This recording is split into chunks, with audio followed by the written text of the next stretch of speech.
नमस्कार, जय श्री कृष्ण। हम हाजिर हैं आज फिर संडे सत्संग में। आज वीडियो बना करके दे रहे हैं आप लोग को।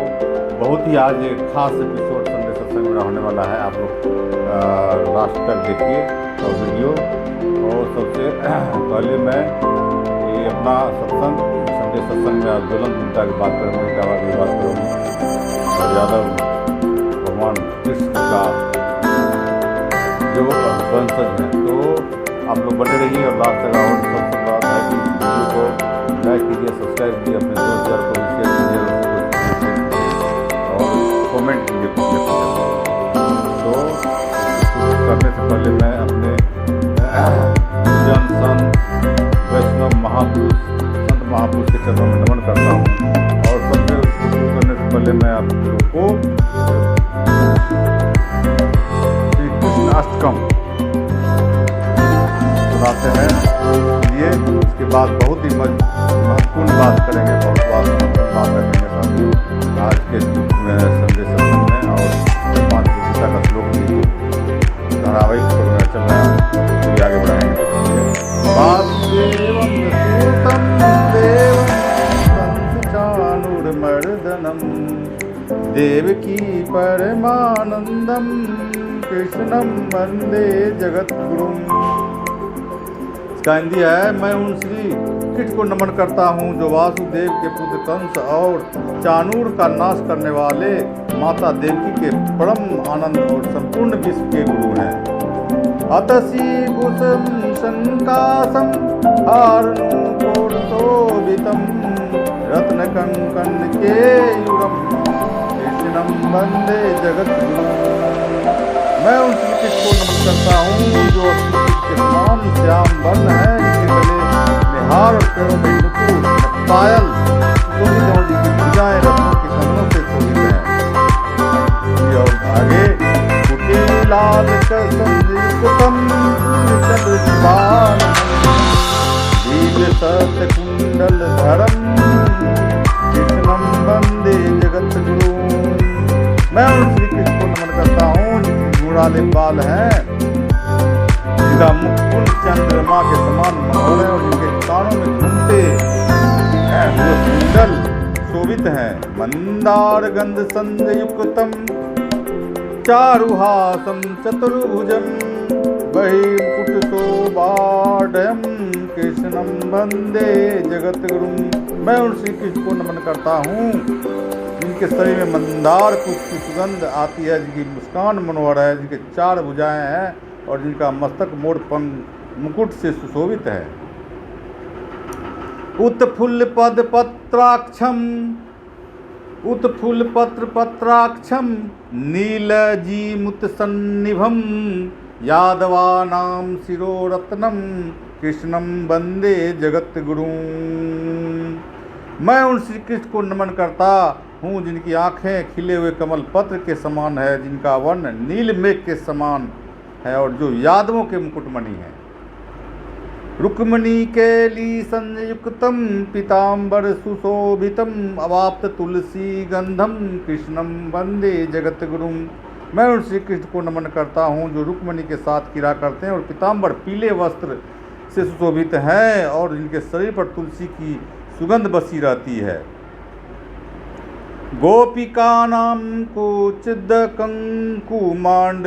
कितवत्सम श्रीनिकेतम महेशवासम कृष्णं वंदे जगद्गुरुं।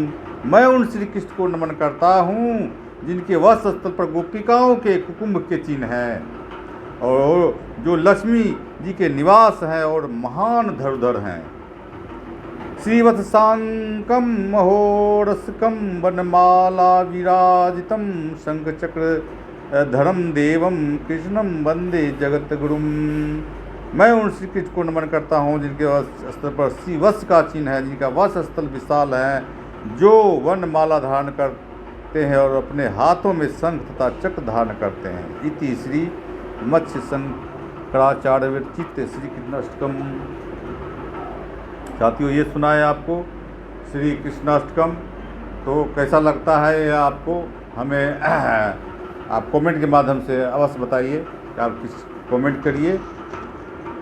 और अपना सुझाव हमें कमेंट के माध्यम से अवश्य दीजिए।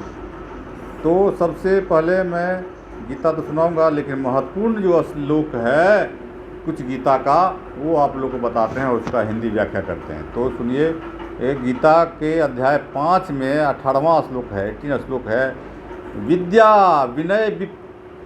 विनय संपन्ने ब्राह्मणे गवी हस्तनी सुनी चैव पाके च पंडिता समदर्शिनः। मन भावार्थ है, वे ज्ञानी जन विद्या और विनय युक्त ब्राह्मण में तथा गौ हाथी कुत्ते और चंडाल में भी समदर्शी समान ही होते हैं। कहने का मतलब कि भगवान ने जो ज्ञानी पुरुष हैं, जो विद्या कहते हैं, विद्या विनय विनयम विद्या ददाति विनयम, जिसके पास विद्या होती है ददाति विनयम हो जाता है। वही लिखे हैं यहाँ श्लोक में 5वां अध्याय का 18वां श्लोक में, विद्या विनय संपन्न, जो विद्या विनय से संपन्न है वो ब्राह्मण में और चंडाल में, कुत्ता में, हाथी में, बिल्ली में, सब में समान रूप से समदर्शी होते हैं, सब में समान रूप से भगवान श्री कृष्ण को देखते हैं। ये ज्ञानीजन और विद्या विनय युक्त, मतलब विद्या ददाति विनयम, इस तरह से होता है। तो साथियों, सबसे महत्वपूर्ण बात है, और जो इटावा में घटना हुई है उसकी तो हम माध्यम से अपने सोशल मीडिया प्लेटफार्म के माध्यम, जो हमारा सोशल मीडिया प्लेटफार्म है यूट्यूब चैनल जवाहर निराला ऑफिशियल, और में हम इसकी कड़ी निंदा करते हैं। और इसके आगे फिर एक श्लोक सुनाते हैं जिसमें भगवान ने कहा है, सुनिए, 11वां अध्याय में 41वां 82वां श्लोक है। सखेति मंतवा प्रसंभ यदुक्तम हे कृष्ण हे यादव हे सखेति, अज्ञानता महिमानम तवे मया प्रमादात प्रणे निवापी यच्चावह सार्थम संकृतो अस्मि विहारस्यत्यसन भोजनेषु एका अथ वाप्यच्युत तत्स छंत तत्स मये प्रेमेयम। आपके इस प्रभाव को न जानते, ये कहते हैं अर्जुन, कहते हैं भगवान श्री कृष्ण को कि मैं आपके प्रभाव को न जानते हुए आप मेरे सखा हैं, ऐसा मानकर प्रेम से अथवा प्रमाद में, मतलब हंसी मजाक में मैंने हे कृष्ण हे यादव हे सखे ऐसे कह करके आपको कुछ और बिना सोचे समझे हठात कहा है। और हे अच्युत, आप जो मेरे द्वारा विनोद के लिए विहार सैया आसन और भोजन आदि में अकेले अथवा उन सखाओं के सामने भी अपमान किए, वह सब अपराध अप्रमेय स्वरूप अर्थात अचिंत प्रभाव से वाले आपसे मैं क्षमा करवाता हूँ, आप मुझे। तो ये देखिए कि कितनी बड़ी बात है कि अर्जुन कह रहे हैं हे यादव हे सखी हे कृष्ण। तो और जो इटावा में घटना हुई है इसकी तो मैं कड़ी निंदा करता हूँ। जो सबसे अहम बात है कि यादव का मुकुटमणि है, यादव के शिरोरत्न है, मतलब भगवान श्री कृष्ण, और उसकी गुणगान करने के लिए, अपने दादा पुरखा के गुणगान करने के लिए, और यादवों को प्रताड़ित जो किया, मानसिक प्रताड़ना जो किया, ये सबसे बड़ी बात है कि यादवों ने उसको अपने कुल गुरु का जो दूसरे के हवाले कर दिया, दूसरे ने जो अडॉप्ट कर लिया, ब्राह्मणों ने जो अडॉप्ट कर लिया कथा कहने का और कृष्ण लीला कहने का, जो उसका एक बढ़िया सिर बखान नहीं करता है। सबसे बड़ा कि मंच पर बैठ के उनके खाली माखन चोर का और कपड़ा चोरी हरण का जो आरोप लगाता है, जो सबसे निंदनीय काम करता है। तो ऐसी परिस्थिति हो गई कि हजारों साल से उस ब्राह्मण के द्वारा ही कथा कहा जाता है, लेकिन यादवों ने कभी इसका विरोध नहीं किया कि हमारे कुल का, हमारे खानदान का, हमारे मुकुटमणि, हमारे शिरोरत्न का आप क्यों गुणगान करते हैं, क्यों भागवत कथा कहते हैं, क्यों आप गीता सत्संग करते हैं। ये हमारा अधिकार होना चाहिए, हमें कहने का अधिकार होना चाहिए। तो आज ये घटना हुई है, वो ज्ञानी और मूर्खों ने जो किया है वो बहुत ही निंदनीय है, और इसकी जितनी भी निंदा की जाए वो कम होगी। और सबसे बड़ा जो गीता में श्लोक है बताते हैं साथियों, सुनिए कि चौथा अध्याय में 12वां श्लोक, चातुर्वर्ण्ये मया सृष्टि गुण कर्म विभागसः। तस्य कर्म तरारपि माँ विद्य कर्मता रम व्ययम। भावार्थ है ब्राह्मण क्षत्रिय वैश्य और शूद्र इन 4 वर्णों का समूह गुण और कर्मों के आधार पर हमने विभाग पूर्वक मेरे द्वारा ही रचा हुआ है, हमने ही बांटा है गुण और कर्म के आधार पर, नहीं कि जन्म के आधार पर।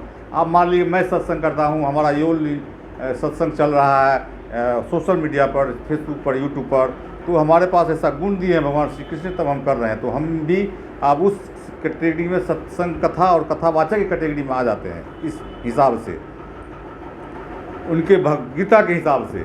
तो इस बात को समझते हुए भगवान ने गीता में स्पष्ट कहे हैं कि गुण और कर्मों के विभाग पूर्वक मेरे द्वारा रचा गया है। लेकिन कितना गीता का भगवान श्री कृष्ण का जो खिलाफ करते हैं, जो नास्तिक हैं, वो कहते हैं कि नहीं, गीता में भी क्षेत्र के ब्राह्मण क्षत्रिय वैश्य 4 वर्ण को बांटा है, जिस तरह भी जैसे संविधान में है कि ओबीसी है, जनरल है, एसटी है, एससी है, 4 वर्ण अभी भी संविधान में भी विभाग में। इस प्रकार इस सृष्टि रचनादि कर्ता कर्म होने पर भी मुझे अविनाशी परमेश्वर का तू वास्तव में करता है जान, मतलब वास्तव में जो करने हम नहीं कर रहे हैं, ये भगवान श्री कृष्ण की ही ये जैसे कृपा है, अनुकंपा है कि हम आप लोग इसके माध्यम से सुनाते हैं। आप लोग कैसा लगता है ये हमारा संडे सत्संग, तो आप लोग ये ज़रूर हमें बताएं। सबसे बड़ी चीज़ इटावा का है कि यादवों कथावाचकों के आप लोग सोशल मीडिया में देख ही रहे हैं कितनी चल रहा है आज के युग में, ये सब सोशल मीडिया बन गया है। ये 30% तक चलते हमारा ये यूट्यूब चैनल चलते रहता है, सोशल मीडिया भी चलते रहता है। कितना जैसे कि कोई न्यूज़ चलाता है, इसके पहले लोगों ने कितना दबा कर रखा है, कितना शोषण किया, कितना आप लोग देख रहे हैं कि इसको पढ़ने नहीं देता, गीता भी पढ़ने नहीं देता, भागवत पढ़ने, श्रीमद् भागवत गीता पढ़ने नहीं देता, ABCD है, को खो वो यो और वही सब पढ़ने के लिए कितना उन लोग ने शोषण का हथियार अपनाया था। कि पहले तो इतना स्कूल नहीं था, जो अंग्रेज के आने के बाद ही एजुकेशन में कुछ सुधार हुआ। उसके पहले गुरुकुल चलता था, तो गुरुकुल में को एडमिशन कैसे होता था, ये आपको कर्ण का और जो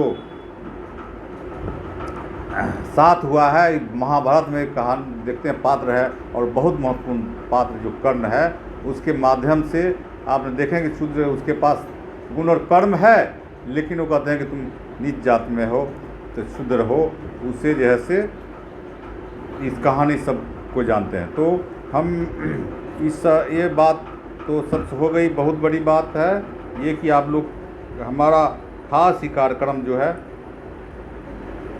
देखते हैं, सुनते हैं, बहुत ही हमको आप लोग का प्यार मिलते रहता है, इसके सबको आभार। सुना तो हम एक बार कबीर साहब को भी आज के युग में कितनी प्रासंगिकता है, जिसने कबीर साहब को भी फॉलोवर हैं, वो भी बहुत ही है। उनका एक दोहा कहते हैं, आपको सुनिए। सपने सोया मानवा खोली देखी जो नैन, जीव पड़ा बहु लूट में ना कछु लेन देन। सपने में इंसान कुछ नहीं देखता, सपने में इंसान कुछ नहीं देखता, मतलब बहुत कुछ देखता है सपने में, कुछ नहीं देखता, मतलब क्या कुछ नहीं देखता है, सब कुछ देखता है।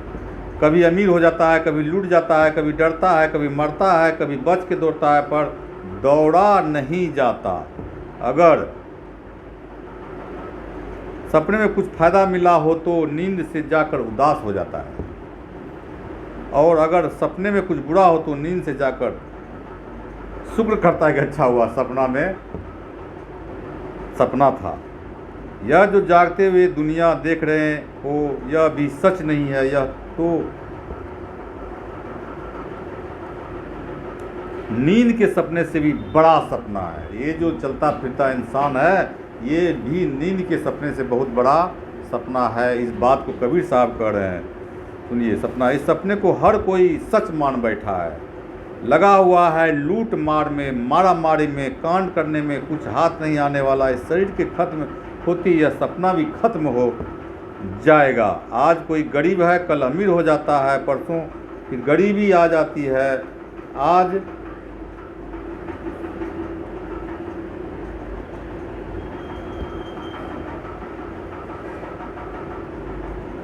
कल में जाता है, परसों फिर गरीब आ जाती है। आज कोई स्वस्थ होता है, कल बीमार हो जाता है, परसों मर जाता है।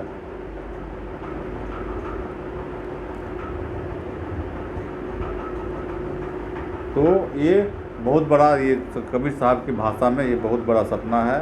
तो आप लोग को इस कार्यक्रम को आगे बढ़ाते हुए हम